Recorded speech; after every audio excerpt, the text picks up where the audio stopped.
A fighter is longer than an ordinary fighter jet and 3 times heavier than Saab Gripen. Not impossible, and that was the Tupolev Tu-128, the largest intercept aircraft ever to strengthen the Soviet Air Force, Airway 1 reported. With a length of 30 meters and a maximum takeoff weight of 43 tons. The large fighter plane, created by Tupolev, first flew in the early 1960s and was operated exclusively in the Soviet Air Force until the end of the Soviet Union's communist rule. The Fiddler, as it is named by NATO, is a case where a lack of technology has been made by force. With the largest airspace in the world, the Soviet Union at that time struggled to keep the most remote corners of its territory in the 1950s, when the Cold War was going through the most turbulent days.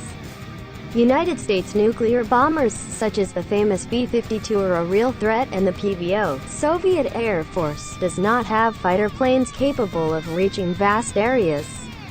Despite having strong combat aircraft such as the MiG-15 and MiG-17, Russia does not have altitude and long-range interceptors, although it also has Sukhoi variants such as the Su-15. When giving the green light for the development of fighter jets with these characteristics, the Kremlin preferred the Tupolev design office. After the first attempt by Lavochkin manufacturer to produce a 2-engine interceptor in the La-250 delta-winged aircraft was cancelled. Without relying on its predecessor, Tupolev chose to use the Tu-128 supersonic bomber project, which failed as a starting point. Work began in 1958 with complex requirements that had to be met. New interceptors must be able to fly fast, have a sufficiently far range, have an efficient radar, and carry air-to-air missiles strong enough so that the Tu-128 can launch it from a distance. With its large size, the intercept aircraft could not do close combat dogfight due to lack of agility.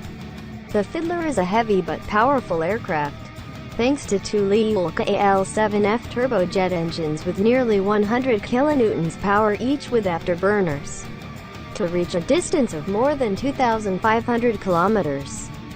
The Tu-128 carries 15 tons of fuel and is able to maintain supercruise flights at supersonic speeds without the use of afterburners. The weapon designed for the Tu-128 is the Bisnovit R-4 A5 NATO missile, which has 2 versions, one guided by infrared and the other by radar. The jet carries 2 pairs each under the wing and uses it together, one infrared and one radar missile, when firing at a target, which is considered likely to hit a larger target. The R-4T infrared missile has a range of 15 kilometers, while the radar version is capable of reaching targets up to 25 kilometers. Between the period in which the Tu-128 was built and entered the Air Force in the mid-1960s, the scenario for the war mission where the Tu-128 began to change.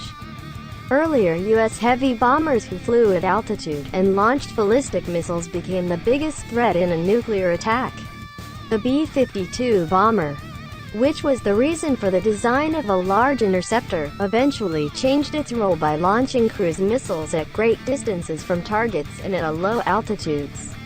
In this type of mission, there isn't much that a Tu-128 jet can do.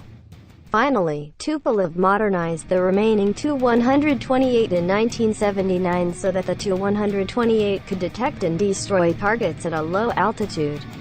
But jets took a second role when the Soviet Air Force relied on new, more capable interceptors such as the MiG-25, which was able to fly over Mach 3 and thus redeem American superiority with the State Route 71, a reconnaissance aircraft which replaced the U-2 as the main U.S. spy plane. Instead of chasing a plane, the Tu-128 has a controversial mission of eliminating American reconnaissance balloons that require specific objectives from their pilots. Although the design is clean and conventional, with clear swept wings and negatives, the Tu-128 is said to be a difficult aircraft to fly. The problem of imbalance in the fuel tank causes the fighter to tilt to one side, in addition to requiring alignment to land about 35 kilometers from the runway. For this reason, the Tupolev crew was selected from the most experienced and highly paid Air Force personnel. A total of 198 Tu-128 ambush aircrafts were built, including 10 training versions that had a third seat located at the end of the plane, a strange shape that eventually the aircraft earned the nickname Pelicans. Only used by the Soviets, Tu-128 retired in 1990, the year before the fall of communism. At that time, the Air Force had flown in a far more advanced fighter, the MiG-31, originating from the MiG-25, with avionics and more capable weapons, far smaller than the large and heavy Tupolev